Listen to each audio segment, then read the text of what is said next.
An international terror group was once again targeting young Somali men and women in the Twin Cities. This time the group is using social media to get them to travel to Somalia to fight. A propaganda arm of Al-Shabaab has been tweeting information about a video that will be released featuring the true stories of Minnesota Somalis who died while fighting. 2 years ago, more than 20 men from Minneapolis left for Somali. Reg Chapman spoke to an uncle of one of those men. He joins us right now with more on the effort to recruit more young people from the Twin Cities. Well, according to community leader Abdirizak Bihi, the Somali community knew this new recruiting effort was coming. They've seen this tactic before. Al-Shabaab praising the Minnesota teens who left to fight jihad, calling them martyrs in order to get others to follow in their footsteps. The path to paradise. That's how Al-Shabaab is trying to sell war to young people here in the Twin Cities. The biggest organization that's doing this is Al-Kataib. Abdirizak Bihi says Al-Kataib is the propaganda wing of Al-Shabaab. He says the images scrolling below the ad features young men who left the Twin Cities and died fighting in Somalia. We were expecting this. This is the second documentary they're doing, but this one is exclusive for us.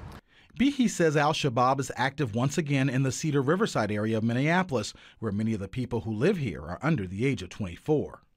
They know the issues we have. They know where to go. So they are advertising to take advantage of those young men and now young girls who are disenfranchised, are not engaged in positive programs. Most of that positive programming began after 20 young men left Minneapolis bound for Somalia. We were innocent at that time because we were not aware of Al-Shabaab recruitment.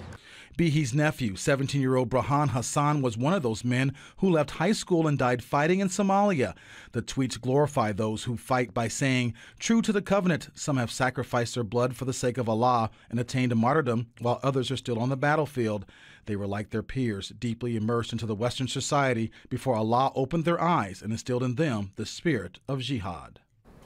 Now, Bihi says Al-Shabaab is trying to hide its weaknesses. He says the organization's leadership is split and they have been defeated recently, getting kicked out of Mogadishu and other major towns in Somalia.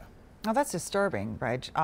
What does Bihi or others in the Somali community plan to do if these recruiters come into the community again? Well, they're really concerned, Amelia, and he tells me that they're hoping for more programs that help keep young people active and employed. He's looking for funds for these programs he hopes will get kids interested in all the U.S. has to offer, letting them know that this is their new home and they should be here. All right. Thank you, Reg.